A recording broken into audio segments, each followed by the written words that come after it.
ବର୍ଷା ଦିନ ଆରମ୍ଭ ହେଇଗଲାଣି, ହେଲେ ଏଯାଏଁ ଆମେ ଆମ ଘର ମରାମତି କରିନାହାନ୍ତି। ଯାଅ ଆଜି ହିଁ ଜଙ୍ଗଲ ଭିତରୁ ଭଲ କାଠ ଆଣି ଘର ମରାମତି କର। ଆଚ୍ଛା ଆଚ୍ଛା ଠିକ ଅଛି, ମୁଁ ଏବେ ହିଁ ଜଙ୍ଗଲ ଭିତରକୁ ଯିବି। ତୁ ମୋ କୁରାଢି ଆଣିଦେ। କାଉର ସ୍ତ୍ରୀ ଘର ଭିତରୁ କୁରାଢି ନେଇ ଆସିଲା। କାଉ ସେ କୁରାଢି ନେଇ ଜଙ୍ଗଲ ଭିତରକୁ ଗଲା। ସେ ଚାରିଆଡେ ବୁଲି ବୁଲି ଭଲ କାଠ ଖୋଜୁଥିଲା। ହଠାତ୍ ତାର ନଜର ଏକ ପତ୍ର ନଥିବା ଗଛ ଉପରେ ପଡିଲା। ସେ ସେଇ ଗଛ ପାଖକୁ ଗଲା। ଆରେ ଏଇ ଗଛଟାରେ ତ ଗୋଟେ ବି ପତ୍ର ନାହିଁ, ତା ମାନେ ଏଇ ଗଛଟି ଶୁଖିଲା ଗଛ।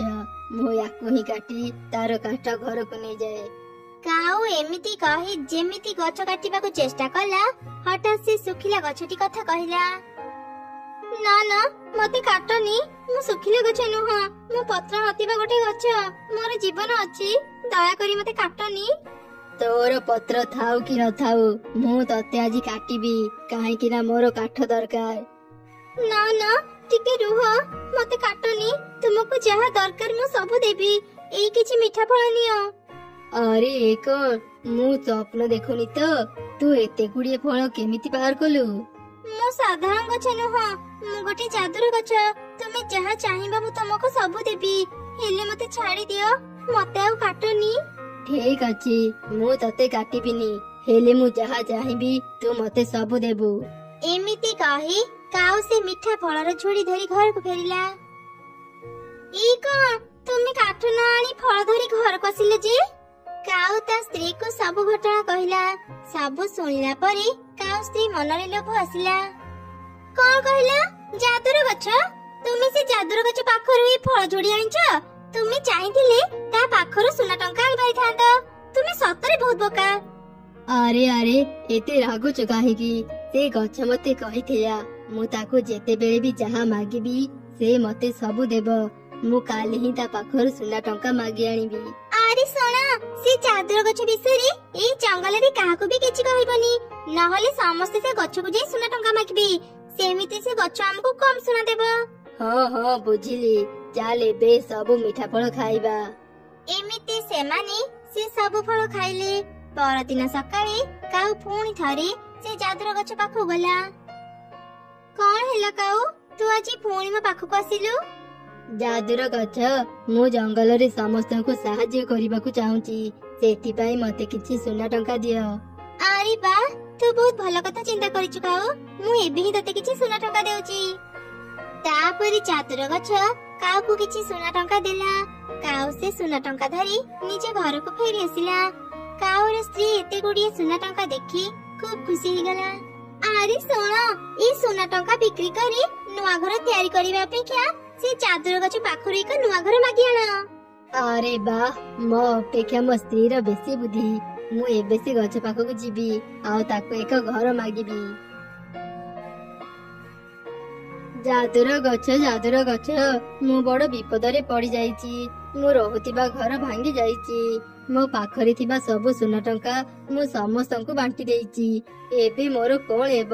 ମୁଁ କୋଉଠି ରହିବି? କାଉ, ଏଇ କାଠ ଘର ମୁଁ ତତେ ଦେଲି, ଏଇ ଘରକୁ ନେଇ ତୁ ଏବେ ଆରାମରେ ରହିପାରିବୁ। ତାପରେ କାଉ ସେ କାଠ ଘରକୁ ଧରି ଆସିଲା ଆଉ ତାର ସ୍ତ୍ରୀକୁ ଦେଖେଇଲା।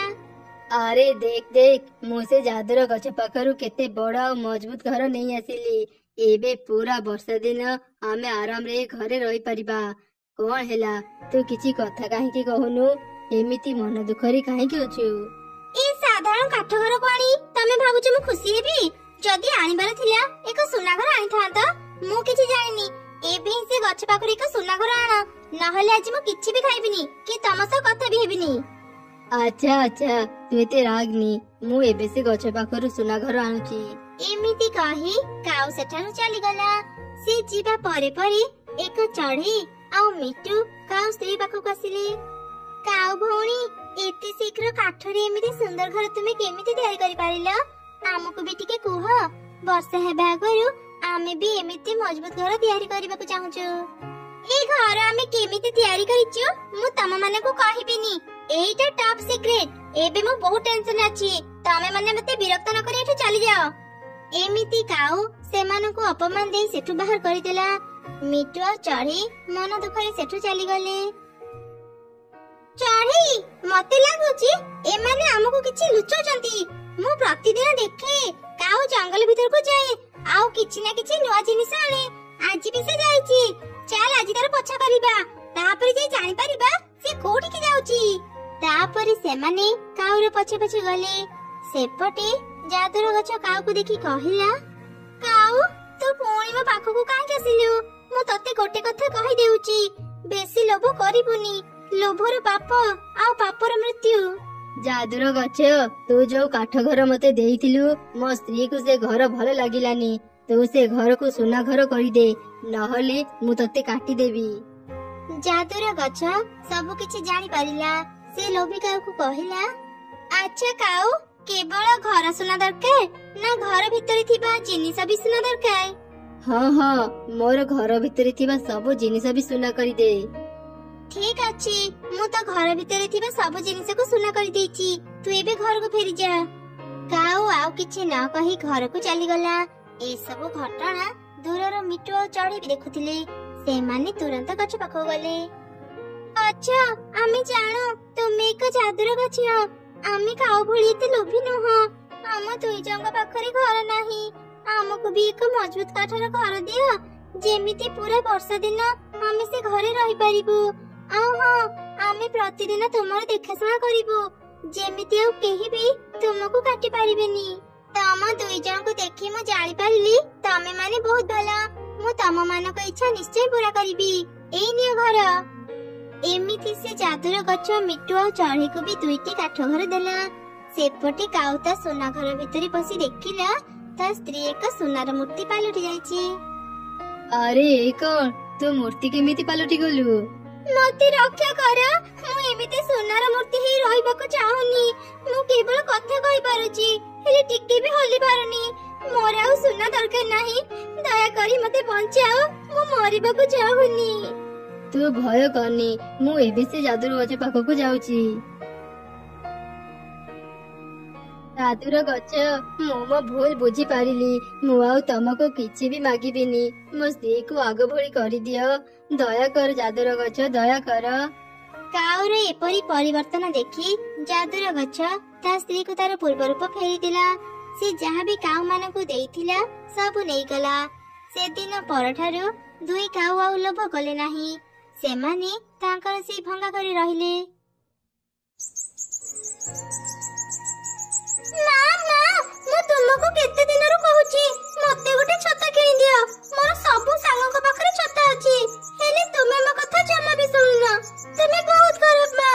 ମତେ କେବେ ବି ଛତା କିଣି ଦଉନ। ଆଜି ଯଦି ଛତା କିଣି ନ ଦେବ, ମୁଁ ଆଉ ସ୍କୁଲକୁ ଯିବିନି। ଆରେ ମା, ଶାନ୍ତ ହେ, ଜିଦ୍ କରନି। ତୁ ତ ଜାଣିଛୁ ଛତା କିଣିବା ପାଇଁ ମୋ ପାଖରେ ଟଙ୍କା ନାହିଁ। ମୁଁ ତତେ ଛତା କେମିତି କିଣିଦେବି କହିଲୁ? ନା ନା ନା, ମୁଁ କିଛି ଜାଣିନି। ମତେ ଛତା ଦରକାର। ମୋ ସାଙ୍ଗମାନେ ପ୍ରତିଦିନ ଛତା ଧରି ସ୍କୁଲ ଯାଆନ୍ତି। ମୋ ପାଖରେ ଗୋଟେ ବି ଛତା ନାହିଁ। ମତେ ଛତା କିଣିଦିଅ। ମାରେ, ଟିକେ ଆମ ଘର ଆଡକୁ ଦେଖିଲୁ। ଘରଟା କେତେ ପୁରୁଣା ଆଉ ଚାରିପାଖ କେମିତି ଭାଙ୍ଗି ଯାଇଛି। ବର୍ଷା ହେବା ଆଗରୁ ଘର ଠିକ ନ କଲେ ଆମ ଘର ଭାଙ୍ଗିଯିବ। ତୁ କାହିଁକି ବୁଝୁନି ରେ ମା? ତୋ ମା ବହୁତ ଗରିବ। ଯାହା ବି ରୋଜଗାର କରୁଛି, ଖାଇବାରେ ଘର ଚଳେଇବାରେ ସବୁ ଟଙ୍କା ସରିଯାଉଛି। ଏବେ ତୁ ହିଁ କହ, ସେଇ ଅଳ୍ପ କେତୋଟି ଟଙ୍କାରେ ମୁଁ ଘର ସଜାଡ଼ିବି ନା ତତେ ଛତା କିଣିଦେବି? ତାହେଲେ ଆଗ ଘର ସଜାଡ଼ିବ, ତାପରେ ମତେ ଛତା କିଣିଦେବ। ଠିକ ଅଛି ମା, ତୁ ଜମା ବି ମନ ଦୁଃଖ କରନି। ଘର ସଜାଡ଼ି ସାରିଲେ ମୁଁ ତୋ ପାଇଁ ସୁନ୍ଦର ଏକ ରଙ୍ଗୀନ ଛତା କିଣିଦେବି। ବହୁତ ସମୟ ହେଇଗଲାଣି, ଆସ ମା, ମୁଁ ଏବେ ତତେ ଖୁଏଇଦେବି। ମା ଚଢ଼େଇଟି ଥିଲା ବହୁତ ଗରିବ। ଅନ୍ୟ ଚଢ଼େଇ ମାନଙ୍କ ଘରେ ବାସନ ମାଜି ଯାହା ବି ପାଉଥିଲା, ସେଥିରେ ସେ ତାର ଆଉ ତା ଛୁଆର ଖାଇବା ଯୋଗାଡ଼ କରୁଥିଲା। ଏହିପରି ବେଶ କିଛି ଦିନ ବିତିଗଲା। ବର୍ଷା ଦିନ ବି ଆସିଗଲା, ହେଲେ ମା ଚଢ଼େଇଟି ଘର ସଜାଡ଼ିବା ଟଙ୍କା ଯୋଗାଡ଼ କରିପାରିଲାନି। ସେଥିପାଇଁ ସେ ଅନେକ ଚିନ୍ତାରେ ଥିଲା। ଦେଖୁ ଦେଖୁ ବର୍ଷା ବି ଆରମ୍ଭ ହେଇଗଲା। ବର୍ଷା ଦିନ ଆରମ୍ଭ ହେଇଗଲାଣି। ଟଙ୍କା ଅଭାବରୁ ମୁଁ ଘର ସଜାଡ଼ି ପାରିଲିନି। ଏବେ ଆମର କଣ ହେବ? ହେ ଭଗବାନ, ଆମକୁ ରକ୍ଷା କର। ଘର ଭାଙ୍ଗିଗଲେ ଆମେ କୋଉଠି ରହିବୁ? ମା ଦେଖ, ପବନରେ ଆମ ଘର କେମିତି ହଲୁଛି। ମତେ ଭାରି ଭୟ ଲାଗୁଛି ମା। ତୁ ଭୟ କରନି, ମୁଁ ତ ପାଖରେ ଅଛି। ସେତେବେଳେ ଜୋରେ ପବନ ବହୁଥିଲା। ଏତେ ଜୋରେ ପବନ ବହିବା ଯୋଗୁଁ ଚଢ଼େଇ ଘର ଚାଳର ଗୋଟେ ପାଖ ଭାଙ୍ଗି ପବନରେ ଉଡ଼ିଗଲା। ଯାହା ଫଳରେ ତାଙ୍କ ଘର ଭିତରେ ବର୍ଷା ପାଣି ପଡିଲା। ମା ଦେଖ ନା, ଏ କଣ ହେଇଗଲା? ଘର ଭିତରେ ବର୍ଷା ପାଣି ପଡୁଛି, ମତେ ଭାରି ଥଣ୍ଡା ଲାଗୁଛି। ମା ମାରି ଘରର ଗୋଟେ କଣରେ ପାଣି ପଡୁନି, ଚାଲ ସେଠାକୁ ଯିବା। ତୁ ମୋ ପାଖକୁ ଆ, ମୁଁ ତତେ ମୋ ଡେଣାରେ ଘୋଡେଇ ଦେବି, ତତେ ଆଉ ଥଣ୍ଡା ଲାଗିବନି। ମା ଚଢ଼େଇଟି ତା ଛୁଆକୁ ନିଜ ଡେଣାରେ ଘୋଡେଇକି ଧରିଲା। ଏମିତି ସେ ରାତି ବିତିଗଲା। ସକାଳ ହେଲା ପରେ ଯେତେବେଳେ ବର୍ଷା ଛାଡିଗଲା, ମା ଚଢ଼େଇଟି ଜଙ୍ଗଲ ଭିତରକୁ ଗଲା। ସେ କିଛି କଦଳୀ ପତ୍ର ତୋଳି ଆଣିଲା, ଆଉ ନିଜ ଘର ଚାଳର ଭାଙ୍ଗିଥିବା ଜାଗାରେ କଦଳୀ ପତ୍ର ଘୋଡେଇ ଦେଲା। କିଛି ଦିନ ଏମିତି ଚଳି ଯାଇଥାଏ, ପଛରେ ଟଙ୍କା ଯୋଗାଡ଼ କଲେ ମୁଁ ଘର ମରାମତି କରିନେବି। ଏମିତି ସେ ଦିନ କଟିଗଲା। ପରଦିନ ରାତିରେ ପୁଣି ଝଡ଼ ବର୍ଷା ଆରମ୍ଭ ହେଇଗଲା। ଆଜି ତ ଜମା ବି ଡରନି, ମୁଁ ଘର ଉପରେ କଦଳୀ ପତ୍ର ରଖିଦେଇଛି। ଆଜି ଆମେ ଆଉ ବର୍ଷାରେ ଭିଜିବାନି। ମା ଚଢ଼େଇର କଥା ସରିଛି କି ନାହିଁ, ପବନରେ କଦଳୀ ପତ୍ର ଉଡ଼ିଗଲା। ପୁଣି ଥରେ ତାଙ୍କ ଘର ଭିତରେ ପାଣି ପଡିଲା।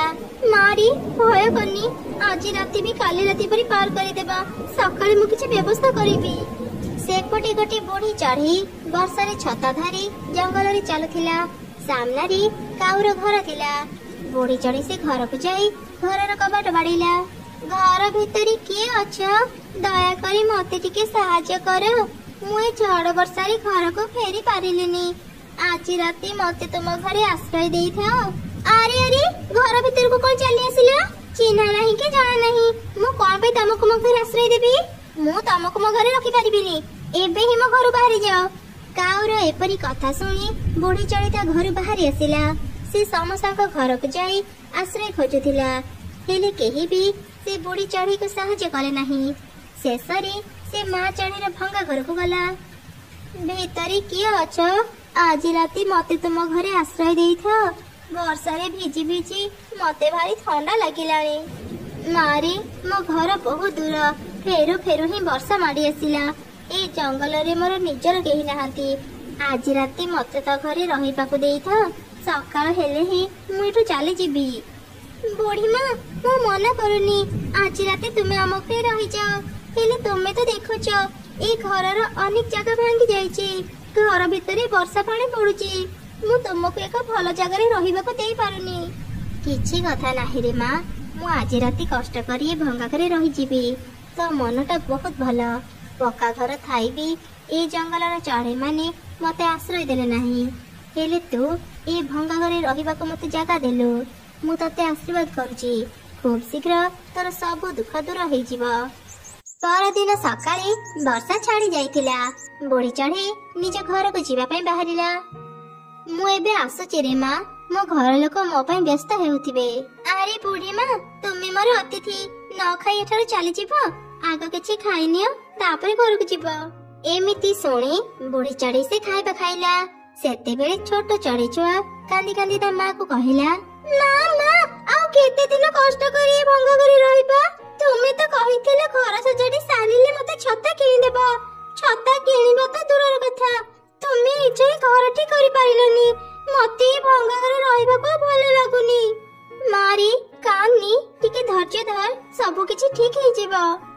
ମା ଚଢ଼େଇ ଆଉ ତା ଛୁଆର କଥା ସେ ବୁଢୀ ଚଢ଼େଇ ବି ଶୁଣୁଥିଲା। ଖାଇସାରି ସେ କହିଲା, ମାରି ମୁଁ ଏବେ ଆସୁଛି, ମୁଁ ତୋର ଉପକାର କେବେ ବି ଭୁଲିବିନି। ମୋ ପାଖରେ ଏବେ କିଛି ନାହିଁ, ଏ ଛତା ମୁଁ ତୋ ଝିଅକୁ ଉପହାର ଦଉଛି। ଏଇ ନେ ଛୋଟ ଝିଅ, ମୋ ତରଫରୁ ତୋ ପାଇଁ ଏକ ଛୋଟ ଉପହାର। ଏବେ ମୁଁ ଯାଉଛି। ଆଉ ହଁ, ଏଇ ଛତା ସାଧାରଣ ନୁହଁ, ଦିନେ ନା ଦିନେ ତମେ ମାନେ କଥା ବୁଝିପାରିବ। ଏମିତି କହି ସେ ବୁଢୀ ଚଢ଼େଇ ସେଠାରୁ ଚାଲିଗଲା। ତାପରେ ବେଶ କିଛି ଦିନ ବିତିଗଲା। ଯେତେ ଚେଷ୍ଟା କଲେ ବି ମା ଚଢ଼େଇ ଟଙ୍କା ଯୋଗାଡ଼ କରି ଘର ସଜାଡି ପାରିଲାନି। ଗୋଟେ ଦିନ ବହୁତ ଜୋରେ ବର୍ଷା ହେଲା। ସେଇ ବର୍ଷାରେ ମା ଚଢ଼େଇର ପୁରା ଘର ଭାଙ୍ଗିଗଲା। ଏ ଭଗବାନ, ଏ କଣ ହେଇଗଲା? ଏବେ ମୁଁ ମୋ ଛୁଆକୁ ନେଇ କୋଉଠି ରହିବି? ଆସ ମା, ମୋ ପାଖକୁ ଆସେ। ମା, ମତେ ବହୁତ ଡର ଲାଗୁଛି, ଦେଖ ନା ମୁଁ ପୁରାପୁରି ଭିଜି ଯାଇଛି, ଭାରି ଥଣ୍ଡା ଲାଗୁଛି ମା। ଆରେ ମା, ତତେ ବୁଢୀ ମା ଯୋଉ ଛତା ଦେଇଥିଲେ ତାକୁ ଖୋଲ, ଆଜି ରାତି ଆମେ ସେ ଛତା ତଳେ ଆଶ୍ରୟ ନେବା। ଏମିତି କଥା ହେଇ ମା ଆଉ ତାର ଛୁଆ ଛତା ଖୋଲି ତା ତଳେ ବସିଲେ। ହଠାତ୍ ସେଇ ସମୟରେ ଛତାଟି ଉଡି ଯାଇ ଏକ ସୁନ୍ଦର ଘରରେ ବଦଳିଗଲା। ଏଇ କଣ ମା, ଆମ ପୁରୁଣା ଘର ଜାଗାରେ ଏକ ନୂଆ ଘର କେତେ ସୁନ୍ଦର ହେଇଛି ନା ମା ଏ ଘର। ଆରେ ଏ ଛତାଟି ଏକ ଘର କେମିତି ହେଇଗଲା? ନିଶ୍ଚୟ ଏ ଛତା ସାଧାରଣ ଛତା ନୁହଁ। ତୁ ଠିକ କହିଲୁ ଚଢ଼େଇ, ଏ ଛତା ସାଧାରଣ ନୁହଁ। ଯୋଉ ବୁଢୀମା ତୋ ଘରେ ଆଶ୍ରୟ ନେଇଥିଲେ ସେ ବି ସାଧାରଣ ଚଢ଼େଇ ନଥିଲେ, ସେ ଥିଲେ ଜଣେ ଯାଦୁକରଣୀ। ସେ ବୁଢୀମା ତୁମ ଉପରେ ଖୁସି ହେଇ ତୁମକୁ ଉପହାରୀ ଘର ଦେଇଛନ୍ତି। ବର୍ଷାରେ ଭିଜନି, ଘର ଭିତରକୁ ଆସ, ଏଇ ଘରେ ତମେ ମାନେ ସବୁ ସୁବିଧା ପାଇବ। ତାପରେ ମାଛ ଘର ଭିତରକୁ ଗଲେ। ସେ ଘରେ ଅନେକ ଖାଇବା ସହ ସୁନା ରୂପା ବି ଜମା ଥିଲା। ବୁଢୀମା ତୁମକୁ ବହୁତ ବହୁତ ଧନ୍ୟବାଦ। ତୁମର ଏତେ ବଡ ଉପକାର ମୁଁ କେବେ ବି ଭୁଲିବିନି। ତୁମେ ଯୋଉଠି ବି ଥାଅ ଭଲରେ ଥାଅ। ମା ଚଢ଼େଇଟି ଆଉ ବାହାରକୁ କାମ କରିବା ପାଇଁ ଗଲା ନାହିଁ। ଦିନେ କାଉ ତାକୁ ଖୋଜି ଖୋଜି ସେଠାକୁ ଆସିଲା। ଚଢ଼େଇର ପୁରୁଣା ଘର ବଦଳରେ ସେଠି ସୁନ୍ଦର ଏକ ବଡ ଘର ଦେଖି ସେ ଆଶ୍ଚର୍ଯ୍ୟ ହେଇଗଲା। ଆରେ ଏ ଚଢ଼େଇଟା ତ ଅନେକ ଗରିବ ଥିଲା, ଏତେ ସୁନ୍ଦର ଘର ସେ କେମିତି ତିଆରି କଲା? ନା ନା, ଏ ଘରେ ନିଶ୍ଚୟ ଆଉ କେହି ରହୁଥିବ। ମୁଁ ଝରକା ପାଖକୁ ଯାଇକି ଦେଖେ ଏ ଘରେ କିଏ ରହୁଛି। ଏ କଣ? ଏ ଘରେ ତ କେତେ ସୁନା ଟଙ୍କା ଅଛି। ଏ ଗରିବ ଚଢ଼େଇ ଏତେ ଭଲ ଘର କୋଉଠୁ ପାଇଲା? ନା ନା, ଯେମିତି ବି ହଉ ମୁଁ ତାଠୁ ଏ ଘର ଛଡେଇକି ନେଇଯିବି। ଚଢ଼େଇର ତ ଏ ଜଙ୍ଗଲରେ କେହି ବି ନାହାନ୍ତି, ତା କଥାକୁ କେହି ବିଶ୍ୱାସ କରିବେନି। ଏଇ ଚଢ଼େଇ ବାହାର ମୋ ଘରୁ, ଏ ଘର ଆଜିଠୁ ମୋର। ତୁ ତ ଛୁଆକୁ ନେଇ ଶୀଘ୍ର ଏ ଘରୁ ବାହାରି ଯା।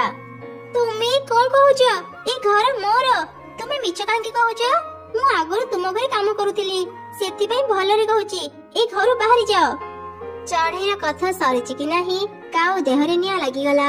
କାଉ ଭୟରେ ଘରୁ ବାହାରି ଆସିଲା। ସଙ୍ଗେ ସଙ୍ଗେ ହିଁ ତା ଦେହର ନିଆଁ ଲିଭିଗଲା। ଘରଟି କାଉକୁ କହିଲା, ଏ ଘର ଏକ ପବିତ୍ର ଜାଗା, ଏଠାକୁ ଆସି ଯିଏ ବି ମିଛ କହିବ ତାକୁ ଶାସ୍ତି ମିଳିବ। ଏସବୁ ଶୁଣି କାଉ ଭୟରେ ତୁରନ୍ତ ନିଜ ଘରକୁ ଚାଲିଗଲା। ସେ ଆଉ କେବେ ବି ଚଢ଼େଇକୁ ହଇରାଣ କଲା ନାହିଁ। ଚଢ଼େଇ ନିଜ ଛୁଆ ସହ ଖୁସିରେ ସେ ଛତା ଘରେ ରହିଲା।